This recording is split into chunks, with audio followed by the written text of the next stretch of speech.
అందరికీ నమస్తే. చెన్నూరు ఎమ్మెల్యే వివేక్ వెంకటస్వామి గారు ప్రెస్ మీట్ పెట్టిండ్రు అక్కడ క్యాంప్ కార్యాలయంలో. ఆయన ఆఫీస్లో ప్రెస్ మీట్ పెట్టిండ్రు. దేనికి ప్రెస్ మీట్ పెట్టిండ్రంటే, నిన్న మన సిగ్నల్ టీవీలో ఆయన ఫామ్ హౌస్కు సంబంధించిన వీడియో పెట్టినాం. ఆయన ఫామ్ హౌస్ ముందర చూపించినాం, వెనక చూపించినాం. హిమాయత్ సాగర్లో ఎట్లకొచ్చింది. ఆయన కొన్ని మాట్లాడిన తర్వాత నేను మళ్ళీ మీకు ఎక్స్ప్లెయిన్ చేస్తా. దానిలో పోదాం, ఎంత దూరం అంటే అంత దూరం పోదాం. కోర్టు కేసులు అన్నారు, దానికి కూడా రెడీగా ఉన్నాం. అసలు మూడు విషయాలను క్రాస్ చేసిండ్రు. ఒకటి ఏంది ఎఫ్టీఎల్, ఒకటి ఎఫ్టీఎల్ కట్టిండ్రు, రెండోది బఫర్ జోన్లో ఉన్నది, మూడోది 111లో కన్స్ట్రక్షన్స్ ఉన్నాయి. చూపిస్తాం మీకు ఎట్లున్నాయి. ఒకసారి ఈయన మాట్లాడింది తిన్నాక. ఢిల్లీలో పార్లమెంట్లో కొట్లాడము, అప్పుడు సోనియా గాంధీ గారికి ఇదంతా ఎందుకు? తెలంగాణ ఉద్యమంలో కొట్లాడినామని చెప్తారు. మీరు ఒక్కరు కొట్లాడలేదు సార్. వివేక్ గారు, కేసీఆర్ కొట్లాడిండు, మీరు కొట్లాడినరు, జనమంతా కొట్లాడినరు, సబ్బండ వర్గాలు కొట్లాడినాయి, తెలంగాణలో ఉన్న అన్ని జీవులు కొట్లాడినాయి తెలంగాణ కోసం. ఎవరి పాత్ర వాళ్ళది, నా పాత్ర నాది, మీ పాత్ర నీది, ఇంకొకరి పాత్ర ఇంకొకరిది. తెలంగాణ ఉద్యమంలో పార్టిసిపేట్ చేసినంత మాత్రాన మీరు తప్పు చేయరా? దేవుళ్ళ ఎవరమని చేస్తారు తప్పు? ఇప్పుడు జరుగుతున్నది హైడ్రా కూల్చివేత జరుగుతున్నాయి. తెలంగాణ ఉద్యమకారులకు హైడ్రా తెలంగాణ ఉద్యమకారులకు ఎగ్జామ్షన్ ఇచ్చిందా? తెలంగాణ ఉద్యమకారులు అయితే కబ్జాలు చేస్తలేరని అనుకోవాలా? అందరూ ఉద్యమకారులే. దీనిలో మీరు ఉద్యమకారులు, ఎవరి స్థాయి వాళ్ళది. ఒకరు పైసలు పెడతారు ఉద్యమానికి, ఒకరు పోలీసు ముందర పోయి లాఠీ దెబ్బలు తింటారు, ఇంకొకరు పోయి ఎవరినో ఇడిపిస్తారు, జైలు అవ్వడం ఇడిపిస్తారు, ఒకరు బంధుకు పిలుపునిస్తారు, ఇలా బంద్ చేయాలి తెలంగాణ కోసం అని, ఇంకొకరు ఇంకేదో చేస్తారు. ఎవరి పాత్ర వాళ్ళది. అందరూ పనిచేస్తే తెలంగాణలో, అందరూ పోరాడితే, అందరూ ఫైట్ చేస్తే తెలంగాణ వచ్చింది. దానికి ఇది ఎందుకు మాట్లాడితే నాకు తెలియదు, వదిలేస్తున్నా. బయట నుంచి 30 మీటర్స్ వరకు, 30 మీటర్స్ తర్వాత కట్టుకోవచ్చని ఈ చట్టం ఉంది. ఈ చట్టం ప్రకారంగానే నేను చేయడం జరిగింది. నేను ఎప్పుడు కూడా ఏ విషయంలో నన్ను కానీ చట్టం ప్రకారంగా చేస్తాను. అందుకోసానికి భయపడకుండా ఆ రోజులలో నియంతృత్వ పాలన ఉన్నప్పటికీ కూడా కేసీఆర్ని వ్యతిరేకించడం జరిగింది. మాకు ఎన్ని ఇబ్బందులు పెట్టి మీరు మీ రాజకీయం కోసం వ్యతిరేకించారు. రాజకీయ నాయకులు ఏముంటుంది?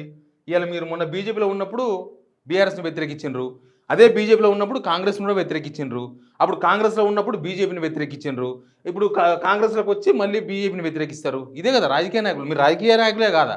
రాజకీయ నాయకులు కాకుండా మీరు వేరేనా? రాజకీయ నాయకులు నిన్ను వ్యతిరేకించిన కేసీఆర్ అంటే మీరు బీజేపీలో ఉండి వ్యతిరేకించారు, ఆ రోజు టికెట్ ఇచ్చిందంటే ఆనే వాడి ఉంటుండ్రు కదా. 2019లో పార్లమెంట్ ఎలక్షన్స్ అప్పుడు టికెట్ ఇచ్చిందంటే మీరు బయటికి రాకుంటుండ్రి అంటే బయటకు వచ్చినందుకు మీరు వ్యతిరేకించారు. మీరు రాజకీయ నాయకులు. కేసీఆర్ మిమ్మల్ని వ్యతిరేకిస్తాడు, మీరు అదే బీఆర్ఎస్ ఉంటే కేసీఆర్ మిమ్మల్ని వ్యతిరేకించాడు. మీరు ఇప్పుడు కాంగ్రెస్లో ఉన్నారు, ఇప్పుడు అంత పరిశాన్ ఉన్నది. మీరు కాంగ్రెస్లో ఉన్నారు, ఇప్పుడు కాంగ్రెస్లో ఉన్నారు కాబట్టి కేసీఆర్ ఇప్పుడు వ్యతిరేకిస్తారు, ఇప్పుడు బీజేపీని కూడా వ్యతిరేకిస్తారు. ఎందుకంటే ఇంతకన్నా ముందు బీజేపీలో ఉన్నారు, అప్పుడు కాంగ్రెస్ని వ్యతిరేకించారు. నాకు చాలా గౌరవం వివేక్ గారు అంటే, నిజంగా చాలా గౌరవం. ఎందుకంటే నేను V6లో 13 ఇయర్స్ పనిచేసిన. పంపేటప్పుడు నేను ఉన్న రోజులు చాలా గౌరవంగానే ఉన్నా. V6లో చాలా మర్యాదగా నేను వచ్చినప్పుడు కూడా ఎవరికి నష్టం చేయలేదు. నా అందరికి నేను రాజీనామా చేసి బయటకు వచ్చిన. నేను బయటకు వచ్చింది ఎందుకనంటే, నేను ఒక ఛానల్ పెట్టుకోవాలి, ఇక్కడ ఉంటే బానిస బతుకు అయిపోయింది, ఈ బానిస బతుకు వద్దని బయటకు వచ్చిన. నేను ఎందుకు, నా దానిలో వీడియో ఉంటుంది ఎందుకు వచ్చిన బయటకు అనేది. ఇక దాని 2వ ఎపిసోడ్ 3వ ఎపిసోడ్ ఉంటాయి, అవి త్వరలో టైంను బట్టి వస్తాయి. అక్కడ ఏం జరిగింది, ఏం జరుగుతుంది, ఎట్లా జరిగింది అనేది చెప్తాను నేను, ఒక్కొక్క భాగం చెప్తాను నేను. కానీ అంతకన్నా ముందు నేను చాలా గౌరవం, ఇప్పుడు కూడా గౌరవం ఉంది. వివేక్ గారు ఫ్యామిలీ అంటే నాకు గౌరవం ఉంది. కానీ నేను బయటకు వచ్చి నేను జర్నలిస్టును కాబట్టి, నాకు ఆయన జీతం ఇచ్చింది కాబట్టి ఆయన కరెక్ట్ చేస్తాడు. నాకు ఈయన జీతం ఏమి ఇవ్వలే కాబట్టి, లేకపోతే ఈయన ఏదో పైసలు ఇవ్వలే కాబట్టి నాకు ఈయన శత్రువు, అట్లా ఉంటే నేను జర్నలిస్టును కాదు. పైసలు ఇచ్చినా ఇవ్వకపోయినా నేను పని చేస్తే పైసలు ఇచ్చిండ్రు, పుక్కడికి ఇచ్చిర్రా. 100 రూపాయల పని చేస్తే 10 రూపాయలు ఇచ్చిండ్రు. మానసిక వేదన ఎన్నో ఉన్నాయి దానిలో, అవన్నీ చెప్తా, ఎపిసోడ్ అంతా చెప్తా వచ్చినప్పుడు. దానిలో ఇంకా ఒక ఫామ్ హౌస్ కాదు, ఇంకా రకరకాల ఫామ్ హౌస్లు ఉన్నాయి. ఆ ఫామ్ హౌస్ గురించి వస్తాయి, వరుస సిరీస్ ఉన్నాయి. ఆ సిరీస్ వచ్చినప్పుడు ఒక్కొక్కరు భాగవతం బయట పడుతుంది. వాళ్ళ భాగవతం వచ్చినప్పుడు మనం మాట్లాడుకుందాం. వాళ్ళు చూద్దాం, అన్నిటికీ రెడీ అయ్యే ఉన్నాము. ఎందుకంటే నేను తెలంగాణ కోసం, ఇప్పుడు కూడా తెలంగాణ కోసమే ఫైట్ చేస్తున్నా. తెలంగాణ ప్రజల కోసమే కొట్లాడతాను నేను. ఎవరెవరు అనామకుల ఇల్లు కూలగొడుతున్నారు కదా, కూలగొట్టండి. పర్మిషన్ లేనివి, పర్మిషన్ ఇచ్చినా కూడా కూలగొడుతున్నారు. ఒక తప్పు. అధికారులను శిక్షించకుండా. రెండోది రాజకీయ నాయకులది ఇప్పటిదాకా ముట్టుకోలే. రాజకీయ నాయకుల ఫామ్ హౌస్లో లేకపోతే గెస్ట్ హౌస్లో ఎక్కడెక్కడో చూపించే ప్రయత్నం చేస్తున్నాను నేను. ఎందుకంటే వాళ్ళే గులగొట్టాలి ముందు. వాళ్ళు కబ్జాలు చేసి కట్టిండ్రు అవన్నీ కూడా.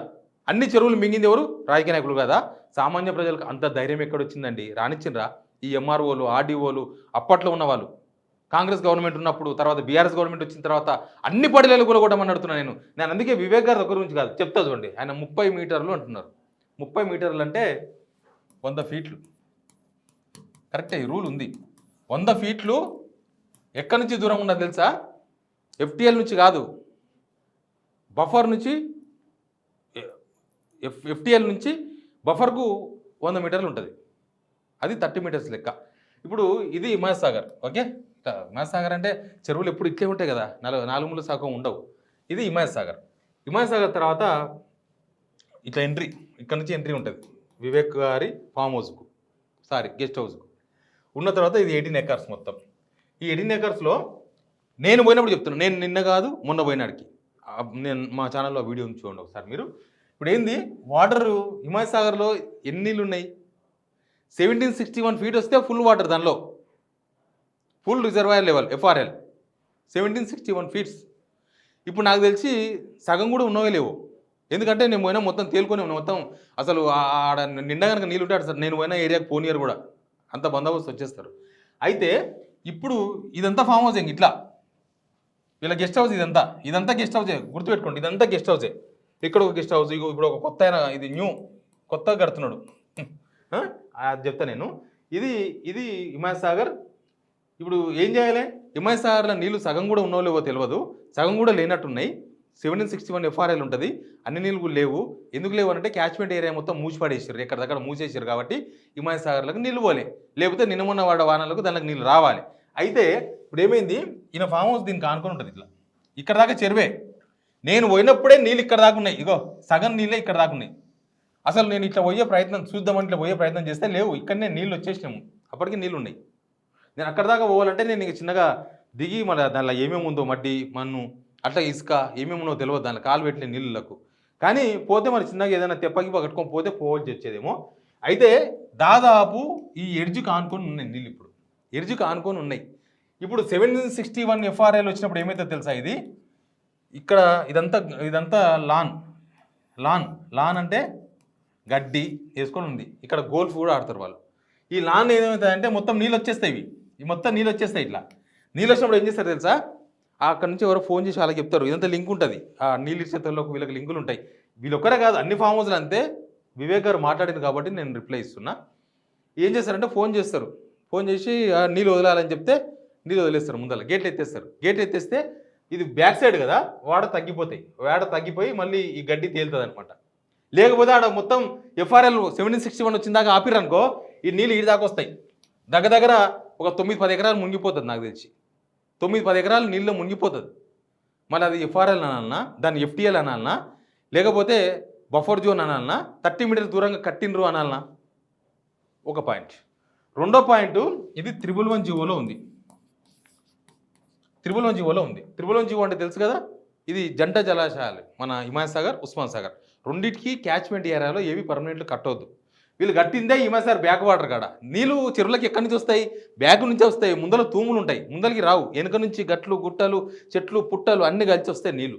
వీళ్ళు ఏం చేసారు, బ్యాక్ వాటర్ మొత్తం మూసిపడేసారు, కవర్ చేశారు. 18 ఎకరాలు అంటే నాటే జోక్, రైతులకు అందరికి అర్థమవుతుంది. 18 ఎకరాల భూమిని మూసేసారండి. పెద్ద గోడలు పెట్టి. అసలు నాకు తెలిసిన లెక్క, నేను కూడా 111 స్టడీ చేసిన, చాలా ఏళ్ళ నుంచి నేను కూడా స్టడీ చేస్తున్నా. 111లో గేట్లు అసలు ఏం అడ్డం పెట్టకూడదు. ఎందుకంటే వర్షం పడ్డ నీళ్ళు పడ్డట్టు చెరువులోకి పోవాలి. అందుకే దాన్ని 111 జీవో తీసుకొచ్చారు. దాని అర్థమే అది. ఆ క్యాచ్మెంట్ ఏరియా ఏమి అడ్డంకులు ఉండకూడదు. మరి వివేక్ గారి ఫామ్ హౌస్ చుట్టూ పెద్దది చెల్లపల్లి జైలుకి పెట్టినాడు, మొత్తం రౌండప్ చేసి అన్ని గెస్ట్ హౌస్లకు అట్లే ఉంది. ఈయన గెస్ట్ హౌస్కి అట్లే స్పెషల్గా ఏం లేదు. కానీ ఎందుకు కట్టినరు అంటే నేనేం రూల్స్ అతిక్రమించలేదు అని చెప్తున్నారు కాబట్టి చెప్తున్నా. ఇప్పుడు ఆయన ఫామ్ హౌస్లో పడ్డ నీళ్ళు, లేకపోతే యువతల ఫామ్ హౌస్ యువతల పడ్డ నీళ్ళు, ఇది రోడ్డు యువతలు కూడా ఫామ్ హౌస్లో ఉన్నాయి, మొత్తం కమ్మేసారు. ఇవన్నీ 111 జీవోలో ఉన్నాయి. ఇవన్నీ అసలు రంగనాథ్ గారికి ఓపిక ఉంటే ఇటాచులు వేసుకోకపోతే ఈ సందుల ఈ ఇటుకలు ఈ సందులో నిల్వలు పని ఉంది ఆయనకి. 1 మంత్ పని ఉంది. ఒక 10 ఇటాచులు వేసుకోకపోతే ఇంకా రోజు కులగొట్టవచ్చు, ఆనే అమ్మలు తాగొచ్చు, ఆనే అన్నం తినవచ్చు, ఆనే సాయంత్రం ఇంత కలుగొట్టు కూడా తాగి రావచ్చు. అంత పనుందాడ. ఇప్పుడు ఇది రోడ్డు కదా, ఈ నీళ్ళని ఎడు పోవాలి? ఈయన అడ్డం పెట్టిండ్రు, ఇక్కడ పోవాలి, చెరువు ఇక్కడ కదా, ఇక్కడ పోవాలి. మనం ఇంత పెద్ద గోడ కట్టిన తర్వాత మీరు అంత పెద్ద గోడ కడితే నీళ్ళు ఎక్కడ పోతాయి? త్రిపుల్ జీవో అంటే ఏంది మరి? నేను అదే చెప్తున్నది. నేను వివేక్ గారి గురించే కాదు, వివేక్ గారు ఒక్కరే కాదు, అన్ని పార్టీల పొలిటీషియన్లకు సంబంధించిన ఫామ్ హౌస్ల బండారం బట్టబయలు చేస్తా, అందరు చేస్తా. పొలిటీషియన్స్వి సామాన్య జనాల రెక్కల కష్టంతో కట్టుకుంటే వాడిని గొలగొడుతురు కదా, మరి వీళ్ళు ఎందుకు గొలగొట్టరు? పొలిటీషియన్స్ ఎందుకు గొలగొట్టరు? హైడ్రాకు ఆ దమ్ముందా అని పెడుతున్న తమ్మునేలు డైరెక్ట్గా కులగొట్టండి. హైడ్రా పోండి, హిటాచీలు వేసుకొని పోయి కులగొట్టండి. త్రిపుల్ జీవోలో ముందు వీలు కొట్టండి. సామాన్య జనాలు మీ కులగొట్ట లోపల వాళ్ళు సర్దుకుంటారో ఏం చేస్తారో సామాన్య జనాలు, ముందు ఈ కులగొట్టండి. ఎన్నో ఇంజనీరింగ్ కాలేజీలు ఉన్నాయి త్రిపుల్ జీవోలో.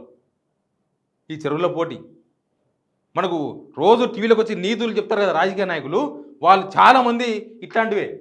ఈ త్రిపుల్ జీవోలు ఎగ్గొట్టి తర్వాత ఇట్లాంటి హిమాయత్ సాగర్లన్నీ కమ్మేసి నీళ్ళు పోకుండా అడ్డంగా కట్టేస్తారు మొత్తం.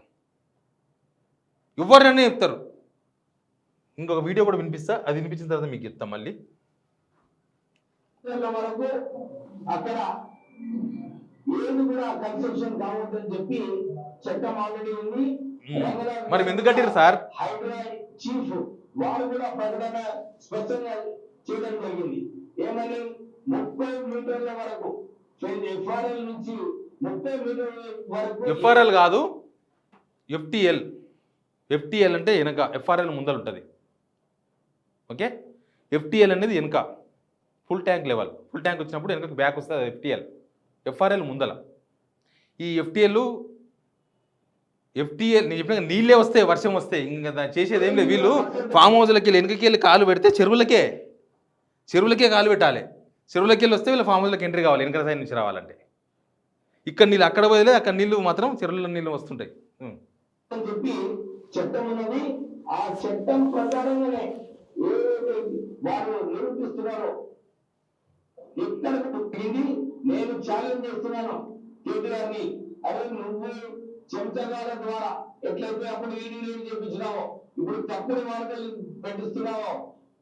ఇది వివేక్ గారు, మీకు అందరికన్నా మీరు కొద్దిగా డిఫరెంట్. డాక్టర్ చదువుకున్నారు, కొద్దిగా జ్ఞానం ఉంది అని అనుకున్నా. నేను పనిచేసిన మీ సంస్థలో కాబట్టి మీరు జ్ఞానం ఉంది అనుకున్నా.